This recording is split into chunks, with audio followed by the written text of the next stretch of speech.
Hello বন্ধুরা, আশা করি সকলে ভালো আছেন। আমার এই ছোট্ট রান্নাঘরে সকলকে স্বাগত। সকালে ঘুম থেকে উঠেই তো সকলের এক চিন্তা যে আজকে লাঞ্চে কী বানাবো। চলুন দেখি আজকে লাঞ্চে কী বানানো যায়। ভাতের জন্য জল গরম করতে বসিয়ে দিয়েছি। চালটা আগে থেকে ভিজিয়ে রেখেছিলাম, এবার গরম জলটা দিয়ে দিলাম।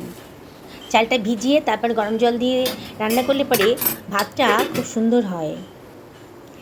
আমি আজকে পাবদা মাছ রান্না করব। পাবদা মাছগুলো খুবই ছোট ছোট। এই গায়ে অল্প পরিমাণে মানে সামান্য একটুখানি লবণ, একটু হলুদের গুঁড়ো, একটু লঙ্কার গুঁড়ো আর একটুখানি সর্ষের তেল দিয়ে মাছটাকে ম্যারিনেট করে রাখছি।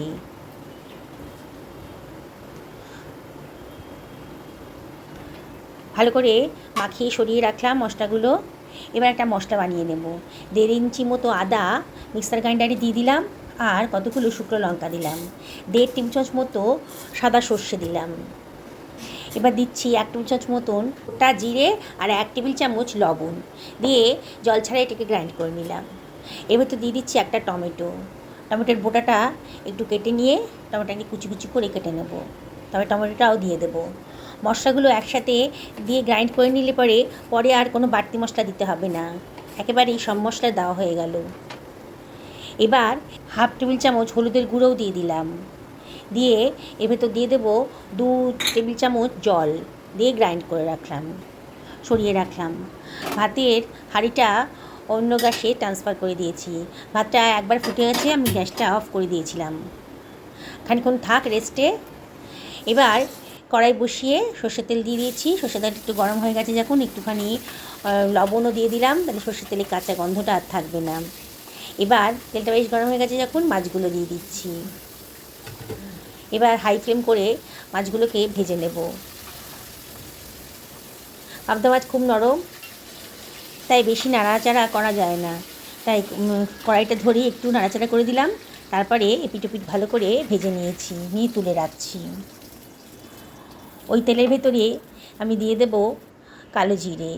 1/2 টেবিল চামচ মতো কালো জিরে দিলাম, আর দিয়ে দিচ্ছি কতগুলো চিড়ে রাখা কাঁচা লঙ্কা। খুব সুন্দর একটা গন্ধ বেরোতে আরম্ভ করেছি যখন, বেটে রাখা মশলাটা মানে গ্রাইন্ড করে রাখা মশলাটা দিয়ে দিলাম।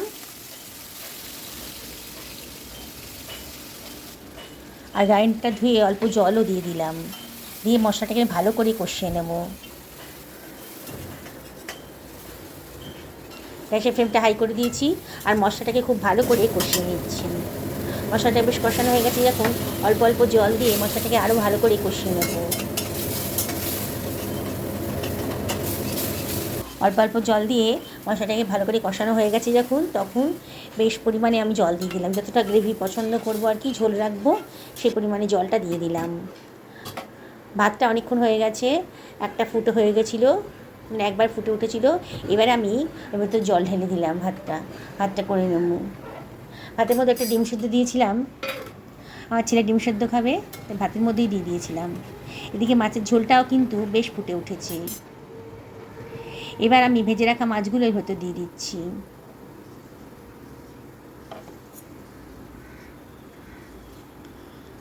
মাছগুলোকে ঝোলের সাথে ফুটতে দেবো খানিকক্ষণ।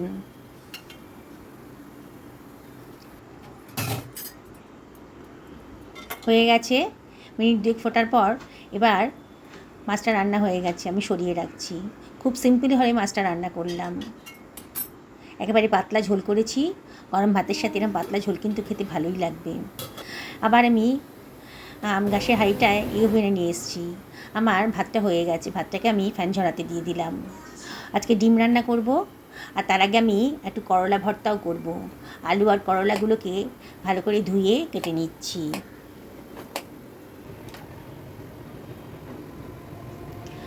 মোটা মোটা বিচিগুলো মানে একটু পাকা পাকা দানাগুলো ছিল, ওগুলোকে আমি বাদ দিয়ে দিচ্ছি। প্রেসার কুকারে সেদ্ধ করতে দিয়ে দিলাম, তাহলে তাড়াতাড়ি হয়ে যাবে রান্নাটা। 2 সিটি হতে দেবো, তাহলেই আলু আর উচ্ছেটা কিন্তু সেদ্ধ হয়ে যাবে। আর কতগুলো আলু নিয়ে নিয়েছি, আগে থেকে ধুয়ে রেখেছি আলুগুলোকে। আলুর খোসাগুলো আমি ছাড়িয়ে নিচ্ছি।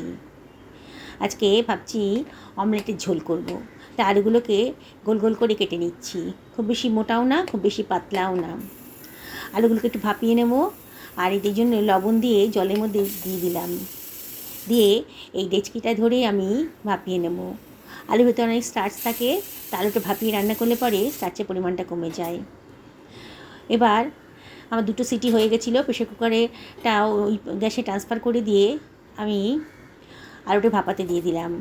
2টো পেঁয়াজও কেটে নিচ্ছি।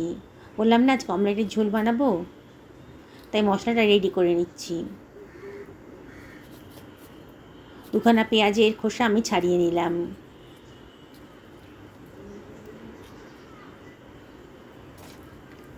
খুব সিম্পলভাবে রান্নাটা করছি। এবার পেঁয়াজগুলোকে ডুমো ডুমো করে কেটে নিচ্ছি, মিক্সার গ্রাইন্ডারেই দিয়ে দেবো। টমেটোটাকেও কেটে নিলাম।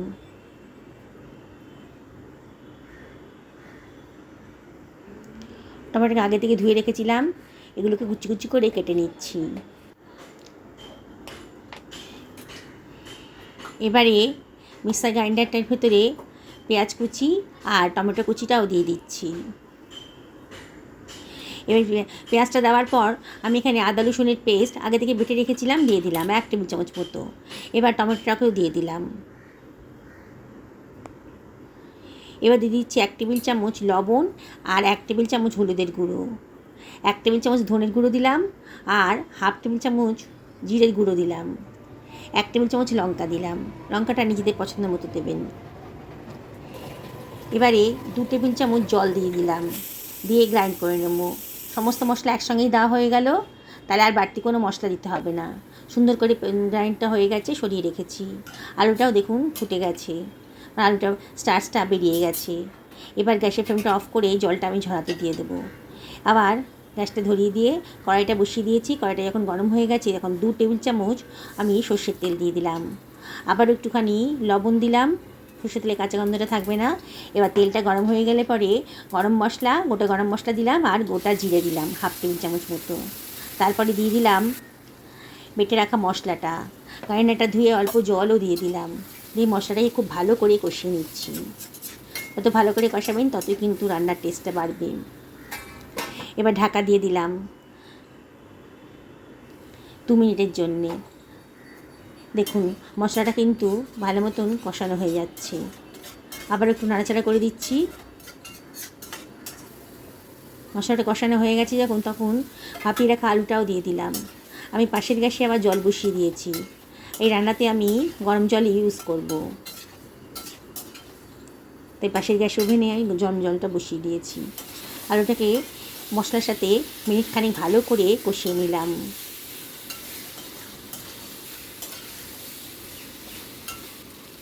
এবারে দিয়ে দিচ্ছি গরম জল। কে কীরকম গ্রেভি পছন্দ করেন সেই অনুযায়ী জলটা দেবেন।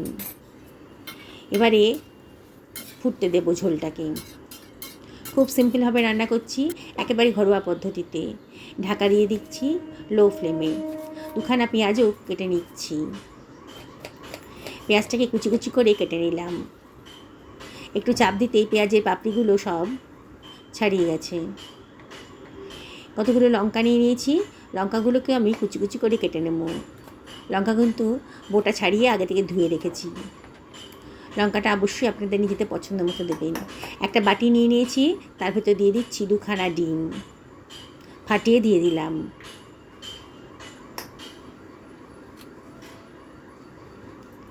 এই অমলেটের ঝোলটা খেতে খুব সুন্দর লাগে। গরম ভাতে এরকম ঝোলটা সত্যি অসাধারণ। 1/2 টেবিল চামচ মতো লবণ দিয়ে দিলাম, আর যে পেঁয়াজটা কেটেছিলাম তার অর্ধেকটা আমি এর ভেতর দিয়ে দিচ্ছি। খানিকটা লঙ্কা কুচিও এর ভেতর দিয়ে দিলাম, দিয়ে সব কিছু ভালো করে মিশিয়ে নেব।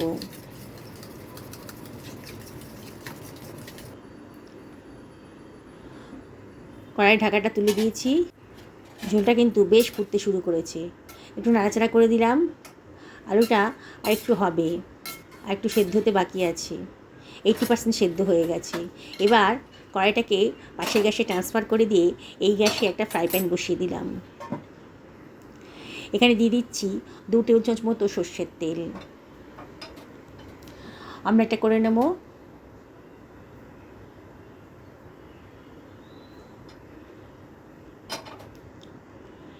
এবার অমলেটটা করার জন্য ফাটানো ডিমটা দিয়ে দিলাম।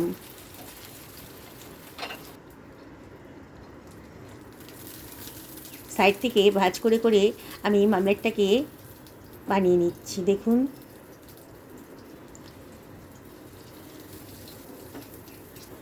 মাঝখান দিয়ে কেটে দিলাম। তাহলে ঝোলটা যখন অমলেটের ভেতর ঢুকবে না, খুব সুন্দর একটা টেস্ট আসবে। খুব ভালো করে ভেজে নিলাম, ভেজে আমি তুলে রাখছি।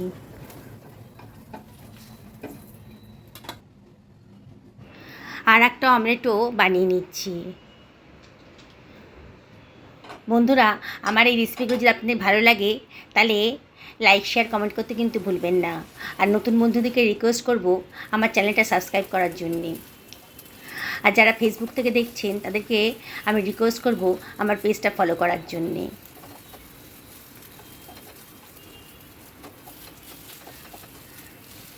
এই অমলেটটা হয়ে গেল, তুলে রাখছি। এবার ওই কড়াইটাকে আমি এই গ্যাসে ট্রান্সফার করে নিয়ে এলাম। এবার ঝোলটাকে একটু ফুটতে দেবো। চেক করে দেখতে হবে আলুগুলো সেদ্ধ হয়ে গেছে কি না। আলুগুলো সেদ্ধ হয়ে গেছে, ঝোলটাও বেশ ফুটে উঠেছে যখন, এবার তো দিয়ে দিচ্ছি গরম মশলা। 1/2 টেবিল চামচ মতো গরম মশলা দিয়ে দিলাম। এবার ভেজে রাখা মামলেটটাকেও দিয়ে দিলাম, ঝোলের মধ্যে চুবিয়ে দিলাম। এই ঝোলটা খেতে কিন্তু খুব সুন্দর লাগে, গরম ভাতের সাথে দারুণ লাগে। গ্যাসের ফ্লেমটা কমিয়ে দিয়ে মিনিট 2 রান্না করতে দেব। আমার আলু আর উচ্ছেটা কিন্তু সেদ্ধ হয়ে গেছে, জল ঝরিয়ে নিয়ে এসেছি। আজকে আলু উচ্ছের ভর্তা বানিয়ে নেব, এটাও খেতে খুব সুন্দর লাগে।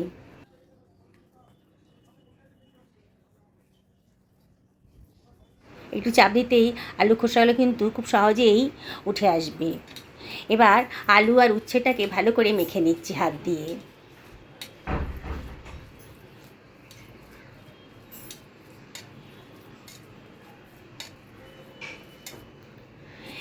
একখানা ছোটো সাইজের পেঁয়াজ কেটে নিচ্ছি।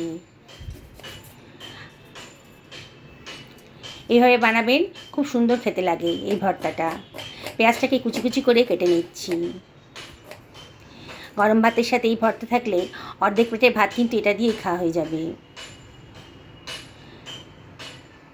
আমার মামলেটের ঝোলটা কিন্তু হয়ে গেছে। গ্যাসের ফ্লেমটা আমি একেবারে লোতে রেখে দিয়েছি। আর দেখুন অমলেটটা ঝোলের সঙ্গে ডুবে গিয়ে কেমন ফুলে ফুলে উঠেছে, খুব টেস্টি। আপনারা অবশ্যই বাড়িতে একদিন বানাবেন। এবার এটাকে আমি সরিয়ে রাখছি। ছোটো একটা কড়াই বসিয়ে দিলাম গ্যাস ওভেনে। এবার কড়াইটাকে গরম হতে দিচ্ছি। 1 টেবিল চামচ মতো সর্ষের তেল দেবো। ভর্তাটা কিন্তু সর্ষের তেলেই বেশি টেস্টি হয়। তেলটা যখন গরম হয়ে গেছে, 2খানা শুকনো লঙ্কা দিয়ে দিলাম। ভালো করে শুকনো লঙ্কাটাকে ভেজে নেব। শুকনো লঙ্কার গন্ধটা কিন্তু খুব সুন্দর লাগে ভর্তার সাথে। শুকনো লঙ্কা ভাজা হয়ে গেছে, তুলে রাখলাম শুকনো লঙ্কাটা।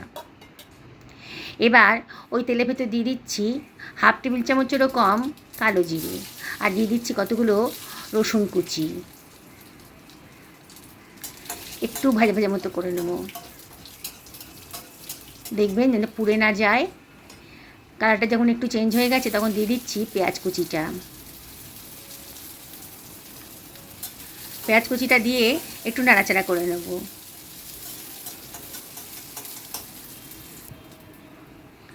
সামান্য একটুখানি হলুদের গুঁড়ো দিয়ে দেবো, জাস্ট কালারের জন্যে। হলুদ ছাড়া কেমন একটা ফ্যাকাশে ফ্যাকাশে দেখতে লাগে, তাই সামান্য একটুখানি হলুদের গুঁড়ো দিলাম। এবারে পেঁয়াজের কালারটা যখন চেঞ্জ হয়ে গেছে তখন আমি আলু উচ্ছে সেদ্ধটা এর ভেতর দিয়ে দিচ্ছি।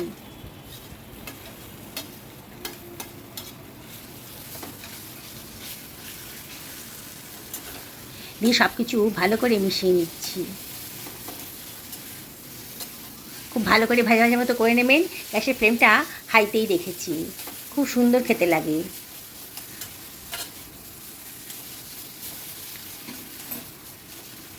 মিনিট খানেক নাড়াচাড়া করলেই কিন্তু হয়ে যাবে।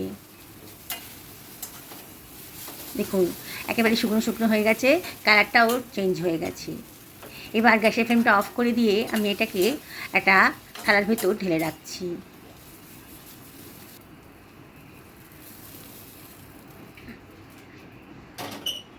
খুব গরম আছে, এখন হাত দেওয়া যাবে না। আর ভর্তাটা একটু হাত দিয়ে না মাখলে আমার তো মনে হয় টেস্ট আসে না। তাই একটু ঠান্ডা করতে দিলাম। এখানে দিয়ে দিচ্ছি 1/2 টেবিল চামচ লবণ। শুকনো লঙ্কাটাকে লবণের সাথে ভালো করে চটকে চটকে মেখে নিচ্ছি। শুকনো লঙ্কার সঙ্গে লবণটা দিলে পরে শুকনো লঙ্কাটাকে সুন্দরভাবে ভেঙে যায়, মানে কুচি কুচি হয়ে যায় আর কি।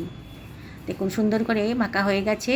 এবার আমি এর ভেতর দিয়ে দিচ্ছি 1/2 টেবিল চামচ সর্ষের তেল দিয়ে সব কিছু ভালো করে মাখিয়ে নিচ্ছি। খুবই সুন্দর লাগে খেতে এটা। আর কতগুলো কাঁচা লঙ্কা কুচিও দিয়ে দিলাম। লঙ্কাটা অবশ্য নিজেদের পছন্দ মতো দেবেন। এবার সব কিছু ভালো করে মাখিয়ে নিচ্ছি। আজকে আমার রান্নাটা কিন্তু কমপ্লিট হয়ে গেল। কত অল্প সময়ের মধ্যেই আজকে লাঞ্চটা রেডি হয়ে গেছে। প্রথমে বেড়ে দিলাম ভাত, হাজব্যান্ডের থালাটা আমি সাজিয়ে নিচ্ছি। এবার দিয়ে দিচ্ছি আলু উচ্ছের ভর্তাটা।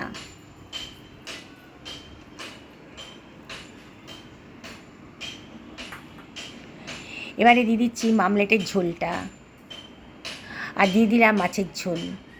আজকের লাঞ্চের থালি রেডি হয়ে গেছে। এবার আমি হাজব্যান্ডকে খেতে দিয়ে দিচ্ছি। কেমন লাগলো বন্ধুরা অবশ্যই কমেন্ট করে জানাবেন। আজকে তাহলে এই পর্যন্তই থাক, আবার দেখা হবে।